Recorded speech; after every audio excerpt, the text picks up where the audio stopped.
Bonjour, aujourd'hui nous allons parler donc des secrets des quatre pattes, les terreurs nocturnes de Vasco.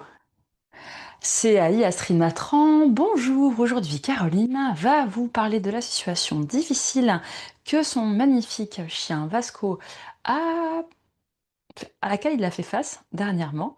Elle va vous expliquer tout ça en détail. Je vous laisse donc l'écouter. Bonjour, je m'appelle Caroline et voici Vasco, un berger américain de 1 an et demi. Vasco est arrivé à la maison le 1er mars 2025, il y a bientôt un peu plus d'un an. Vasco était une petite boule de poil de 2 mois et demi, un petit peu stressé. Il avait besoin d'avoir tout le temps à proximité de lui, au moment de se coucher, quelqu'un, un doudou, un sabot de veau, un os, pour pouvoir décompresser le fait d'être tout seul.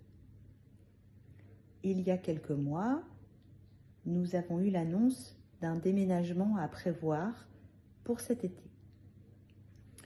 On a senti que Vasco était un peu tendu.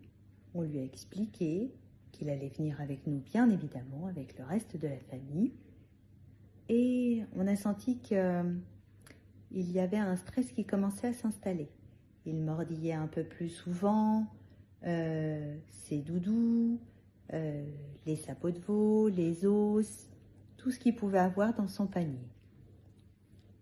Et puis, un matin, on se réveille, un pipi et un caca dans le salon. Deuxième matin, un pipi et un caca dans le salon. On a senti qu'il était vraiment en souffrance par rapport à cette situation.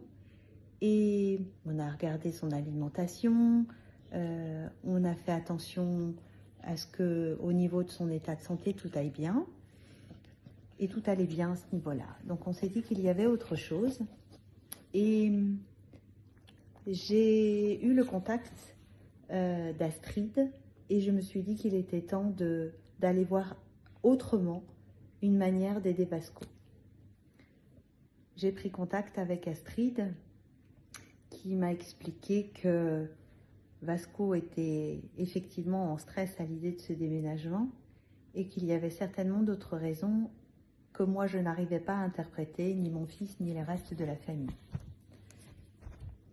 C'est ainsi qu'a eu lieu cette séance de communication animale pour Vasco et s'en est suivi des résultats fabuleux. Merci beaucoup Caroline pour ce témoignage. Comme vous l'aurez compris, Vasco vivait une situation inédite qu'il n'avait jamais découvert ni vécu par le passé, ce qui génère un stress très intense.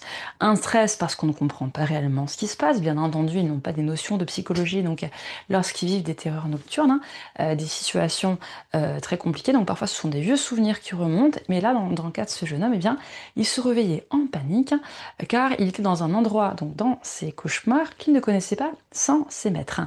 Et il a donc fait face à un certain nombre de peurs. Donc parmi les principales peurs, en effet, déjà, c'était une incompréhension totale par rapport à ce qui se passait, puisque ça ne lui plaisait bien entendu pas, d'être autant perturbé émotionnellement, quelque chose qu'il n'avait jamais donc connu de sa vie.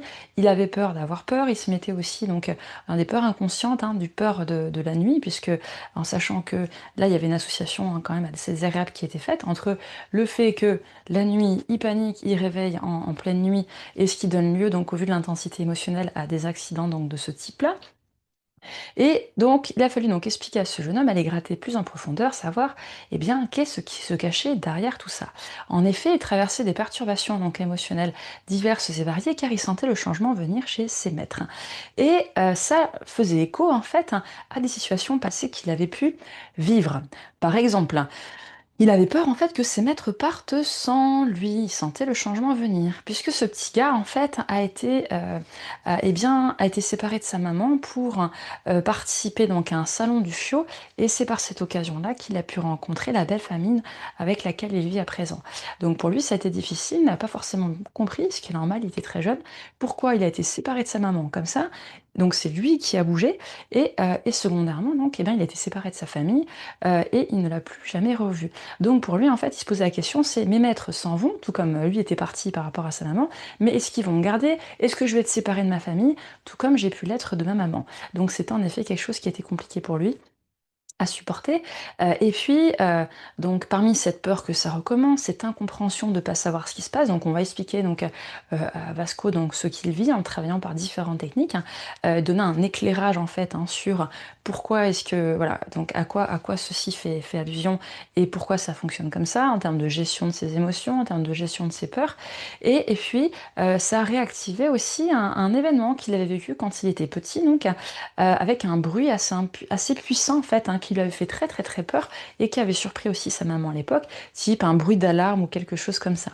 Donc tout un travail en fait pour revisiter cette, situation, donc qu'il avait vécue donc étant petit, comme quoi finalement il avait été en sécurité, même si à l'époque il avait senti ça en insécurité. Donc le cumul en fait de toutes ces peurs et de tous ces événements faisait qu'il était très perturbé et que, forcément, bah, c'est pas évident comme type de situation. C'est relativement difficile lorsqu'on est dedans et puis vu de l'extérieur, eh bien, on a du mal à comprendre bien entendu, bah, pourquoi du comment car, voilà donc en effet l'élément en fait qui était changeant dans l'air, c'était, le futur déménagement mais à part ça, il n'avait pas eu de traumatisme, d'événements, de maladies, soudaines ou bien d'attaques vis-à-vis, donc par un autre chien ou autre chose et donc il a fallu aller donc comme Sherlock Holmes, chercher tous ces éléments pour les réduire, pour aller libérer ces blocages, pour qu'il puisse retrouver une certaine sérénité.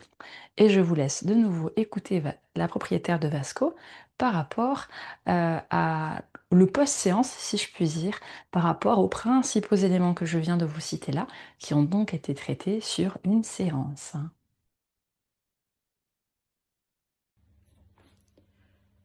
Après seulement 24 heures, Vasco était beaucoup plus détendu.